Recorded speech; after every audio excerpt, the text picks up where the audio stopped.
አንድ ምሳሌ ልጥቀስ። ለምሳሌ አእምሮን በተመለከተ አንዳንዶች የአእምሮን ድርሻ እጅግ በጣም በማግዘፍ ከሸሪዓ ጋር በሚጋጭ ርዕሶች ላይ ራሱ አእምሮን ያስቀድማሉ ወይም በጥቅሉ ሚዛን ያደርጉታል። እና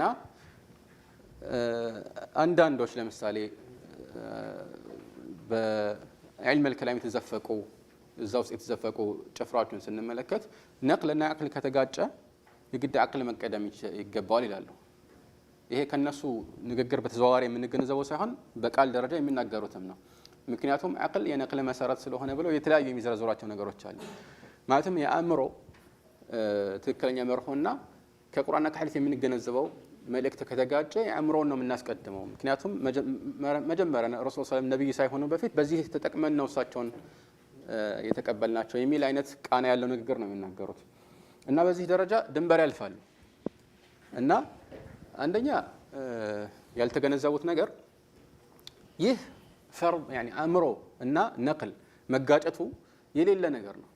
በእስላም አቅልና ነቅል ተጋጭተው አያውቁም። ምክንያቱም ማንኛውም አላህ Subhanahu Wa Ta'ala በመልእክተኞች አማካይነት የሚያስተላልፈው ነጥብ ከአእምሮ ጋር የሚጋጭ አይደለም። ግን ይህ አእምሮ የምንለው ነገር አንደኛ የሁሉም አእምሮን የተመለከተ ነው። አለበለዚያ እነሱ ከአእምሮ ጋር ሲጋጭ ነው የማንን አእምሮ ነው ሚዛን የሚያደርጉት?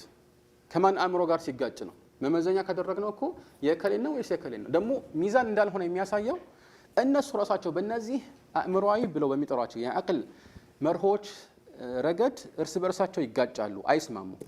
እንዲያውም አንዱ የኢማን ምልክት የሚያደርገውን አንዱ የኩፍር መገለጫ ያደርገዋል። እና በዚህ መሰረት የሚጋጩበትን አእምሮ ሚዛን ብለው የሚጠይቁትን የሚሰይሙትን ነገር እንዴት የቁርአንና የሐዲስ ሚዛን ያደርጉታል? ቁርአንና ሐዲስን የሚመዝኑበት መመዘኛ ያደርጉታል። ይሄ አደጋ ነው። ነገር ግን ቅድም እንዳልኩት እውነተኛ የሆነ የአእምሮ መርሆ ከሆነ አላህ Subhanahu Wa Ta'ala ከደነገገው ዲን ጋር በፍጹም ሊጋጭ አይችልም። የአላህ ዲን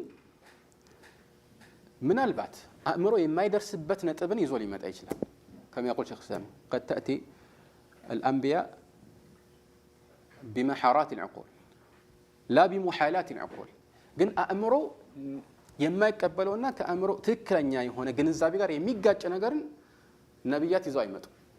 نعم ልዩነት አለው። የማይደርስበት ነገር ሌላ ነው። አንተ ያልገባህ ነገር ይላል። አብዛኛዎቹ እኛ የማናያቸው የገይብ ርዕሶችን ማብራራት አንችልም። ምክንያቱም ሰዎች ችግራቸው አንድን ነገር ለማብራራት ሲፈልጉ መነሻቸው የሚያውቁት የሚያዩት ነገር ነው። ያ ደግሞ ስህተት ነው። ያ ሌላ ዓለም ነው። ስለዚህ ያ የማንደርስበት ነገር ነው ማለት ነው። ግን ቀጥታ ከአእምሮ አካሄድ ወይም ደግሞ ከሰዎች ሁሉ ግንዛቤ ጋራ ቀጥታ የሚላተም ህግ የለም። እነሱ ምናልባት ያልገባቸው ወይም ጥቂቶቹ ያልገባቸው ካልሆነ በቀር ማለት ነው። ያም ሆነ እንዲህ አእምሮን ከሚገባው በላይ አግዝፈው ከሚገባው በላይ ድርሻ ሰጥተውት ከቁርአን ከሐዲስ የሚያስቀርቡት። በተቃራኒው ደግሞ አእምሮ ዲንን ለመገንዘብ እንኳን ምንም አይነት ድርሻ እንደሌለው በዲን ጉዳይ ላይ የሚነሱ ህግጋትን ለማገናዘብና አንዱን ከሌላው ጋር ለማመሳሰል እንኳን ምንም አይነት ምልከታ እንደማይፈቀድ የሚያስቡም አሉ። እነዚህ ደግሞ ሙሉ ለሙሉ የአእምሮን ድርሻ ዘግተውታል። ግን አህለ ሱና ያላቸው አቋም መካከለኛ ነው። ለምሳሌ አንድ ሰው ልክ ኢብኑ አባስ እንደሚለው እይታው ከተወሰነ ደረጃ በላይ ማየት እንደማይችለው ሁሉ አእምሮም እንደዚህ ነው። አንድ ሰው ልጁን ይዞ መጣና ይህ ልጅ ያላግባብ መፍጨርጨር አእምሮን አውኮታል፣ ከሚያውቀው ነገር በላይ ለማወቅ መዳዳቱ ከትክክለኛው አቋም እንዲወጣ አድርጎታል፣ ረብሾታልና ያው ምን ላድርገው ብለው ነው ወደ ኢብኑ አባስ ይዘው የመጣው። ከሰነድ አንፃር ይሄ ዘገባ ትንሽ ድክመት አለበት። ነገር ግን ያው መልእክቱ ትክክል ስለሆነ ነው ማወሳው። እና ምን አለው ኢብኑ አባስ፣ እስቲ አንተ ወንድሜ ልጅ ሆይ እዛ ሩቅ ያለውን ሰው ታየዋለህ አለው። አሁን አየዋለሁ አለ። ማን ነው ሲል አላወቀውም። ምክንያቱም ሩቅ ስለሆነ ለመለየት አይመችም። ከሱስ በኋላ ያለውን ታያለህ ወይ ሲለው አይ አላይም አለ።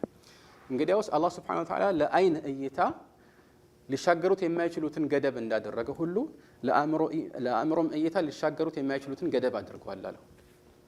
ልክ እንደዚህ ነው። እና ሌላ ማወቅ የሚገባን ነገር ምንድነው? ይህ የአእምሮ እይታ ልክ የአይን እይታ ብርሃን እንደሚያስፈልገው የአእምሮ እይታ ብርሃን ያስፈልገዋል። አይን አለኝ ተብሎ በጨለማ አይታይም አይደል? አይኑ ምንም ያህል የጠራ የሆነ ሰው ጨለማ ውስጥ ማየት አይችልም። የግድ ብርሃን ያስፈልገዋል። ልክ እንደዚሁ አእምሮም ያለው ሰው አእምሮ ስላለኝ ብሎ ያለ ወህይ ብርሃን እውነታን መገንዘብ አይችልም። አላህ ሱብሓነሁ ወተዓላ ይህንን ቁርአን ብርሃን አድርጎታል። وكذلك أوحينا إليك روحا من أمرنا ما كنت تدري ما الكتاب والإيمان ولكن جعلناه نورا نهدي به من نشاء من عبادنا وإنك لتهدي إلى صراط مستقيم ቁርአንንም አላህ ሱብሓነሁ ወተዓላ ቦታዎች ላይ ኑር ብሎ ሰይሞታል። ስለዚህ ይህንን አስመልክቶ መካከለኛ አቋም ያላቸው የረሱል ሰለላሁ ዐለይሂ ወሰለም እውነተኛ ተከታይ የሆኑት አህለ ሱና ናቸው ማለት ነው።